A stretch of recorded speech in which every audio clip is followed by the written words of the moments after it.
Hi, my name is Polgar and welcome to Winning Chess the Easy Way. In this segment, we will discuss basic chess tactics. As the famous saying goes, chess is 99% tactics.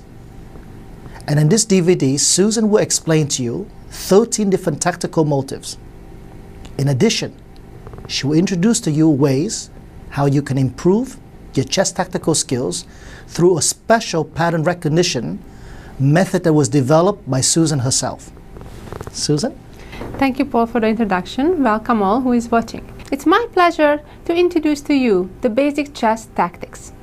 Sit back, relax, and enjoy.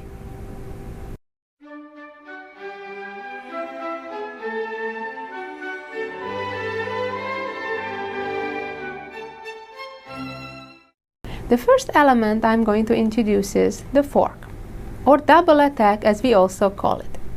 What it means is we are attacking two or more of the opponent's pieces at the same time. There is also another version of it, namely when we attack one opponent piece as well as threatening to give checkmate. So now go to the chessboard and we'll start with the first position that you see on the board. This is our first basic example when white can make a fork with his queen. If you look at the screen for a moment, I'm sure you can figure out how. The move is queen d4. That's giving a check to the black king and attacking the black rook at the same time. Black must defend against the check either by blocking it or moving out, and then white just picks up the free rook. In our next position, the knight is the fork giving piece. As they say, the knight is the most dangerous piece to give forks. In this position, the correct move is knight to e6, again giving a check to the black king. Once the king moves out, the knight picks the queen up. This position happened in a game just after 4 moves, and it's black's turn.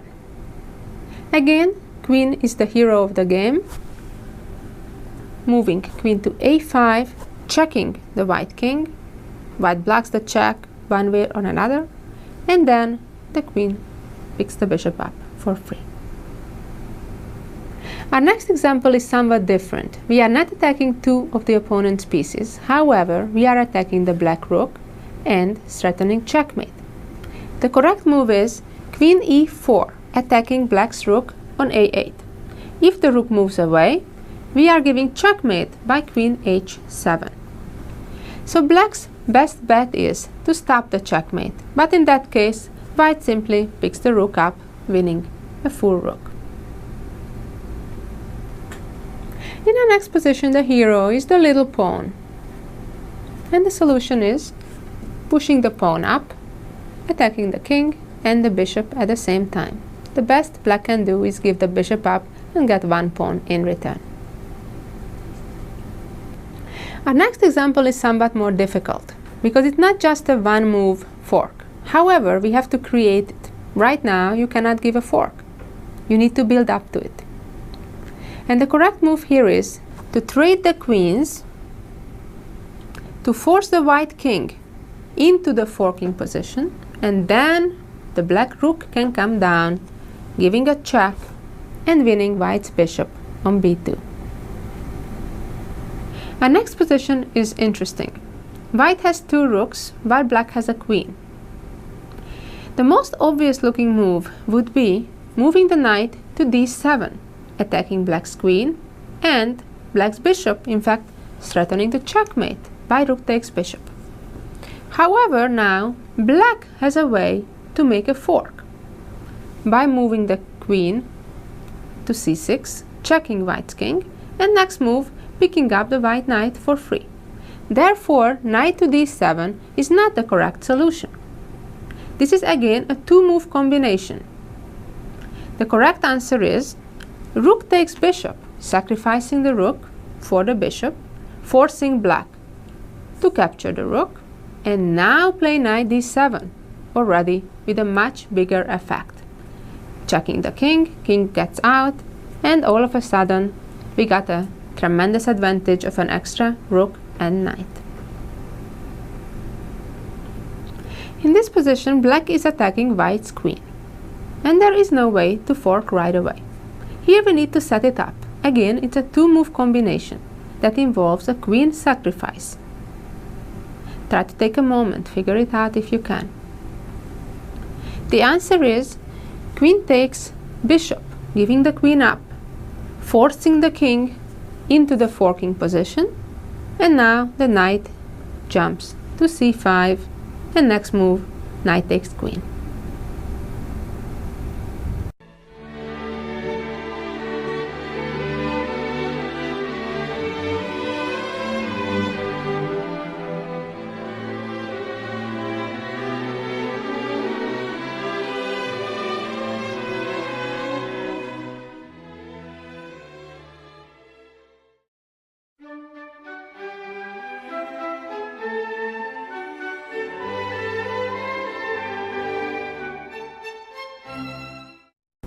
The next element we will talk about is the pin. The pin involves three pieces. One that is doing the pinning, one the piece that will be pinned, and the piece that's behind the pinned piece. Let's see how this works out. In this position that we see on the board, white will play bishop to d4, attacking black's queen. The queen cannot run away from the attack because that would leave the black king in check, and that's not allowed by the rules. This is called an absolute pin. There are other situations when the pinned piece can move away, but then the piece behind it would be lost. That would be called a relative pin. In this case, black's best bet is to get the bishop for the queen. Our next example is a special one. It involves two pins, not just one. White already has an existing pin over black's knight on c6. The knight cannot move because the black king would be exposed, being in check. However, the fact that that knight is pinned is not enough in itself. White's move is rook to e7, using the fact that the knight is not allowed to capture the rook. The queen cannot run away because the black king would be in check from the rook. The best black can do is capture the rook, but in that case, white captures the queen, winning significant material. In our next position, white is using the pin straight to checkmate. Take a moment, see you can figure out how can white checkmate here in just one move. And the answer is queen can capture the knight because the pawn cannot take the queen as the bishop on d4 is pinning it. In our next position, we have an already existing pin over the black pawn on f6. That's what white needs to use. Namely, rook can take freely the knight on g5, giving a check because the pawn cannot take the rook because it would expose the black king. And white just wins an extra knight for nothing. In our next puzzle, we see an example of the relative pin. Here the solution is rook captures the bishop on e5. In this case, black is allowed to capture the rook, however, would not be happy with it because would lose the queen after. So therefore, black should not capture the rook but play on. Well, the position is lost anyway. White won a bishop. In this position, it's a little bit more complicated because we cannot take advantage of a pin in one move. It's true the black knight on c6 is pinned, but that's not the main problem that black will have to face. Here white needs to sacrifice a rook first in order to pin black's queen. The correct move is rook to d8. The knight cannot capture the rook because it's pinned, and once the king captures the rook, the king moved in to another pin. Now the knight on f6 is pinned, so white can freely pick up black's queen. In our next position, white's task is to give checkmate in two moves. You can stop for a moment and try to figure out how. Here the answer is to sacrifice our queen by capturing the pawn, and then black captures the queen. Now the rook is in a pin, and therefore we can give checkmate by bringing the rook down to the back rank. The rook cannot block because it is pinned. Another method of taking advantage of a pin is to attack the pinned piece, usually with a lower value piece. That piece cannot move away, or if it moves away, we lose an even stronger piece. Let's see in this example. The black knight cannot move. All white needs to do is attack the knight with the pawn and then capture it. Here is a summary again what is a pin. It involves a piece that pins, it involves a piece that is pinned, and one that's behind.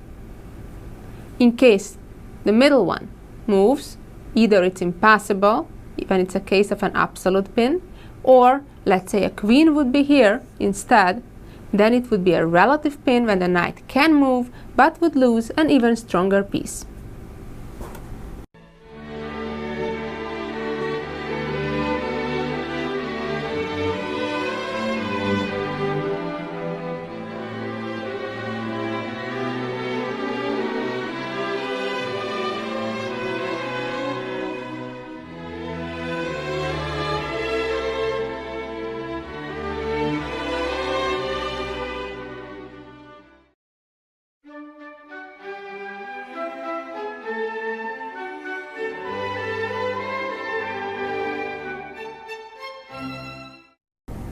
The next motif we will discuss is the skewer. Skewer is a very powerful element to gain material. The skewer is somewhat similar to the pin that we just learned about. In this case, there are also 3 pieces involved. Just like with the pin, they need to be involved on the same file, rank, or diagonal. Let's see how it works. In the diagram position that we see, white plays queen a5. So again, there is an attacking piece, there is a piece in the middle, and when that piece moves, because it's forced to move, we will pick up the piece behind it. Here there is a sister position when we just move the queens a little bit to a different place. Here the king and the queen of blacks are on the same diagonal. Here, to take advantage of that, is queen c3. Again, checking the king needs to move aside, and we pick the queen up, winning a whole queen. In our next position, the task is to win the black bishop, which looks pretty safe hiding there in the corner. The correct move here is rook g7, checking the king, the pawn is protecting the rook, and once the king moves out, we just get the bishop. One thing to know about skewers is important, that only the queen, the bishop, and the rook can make skewers. This is an example where the bishop is the hero. The correct move here is bishop d4. Checking the king needs to move aside, and the bishop picks up the rook. This is already a more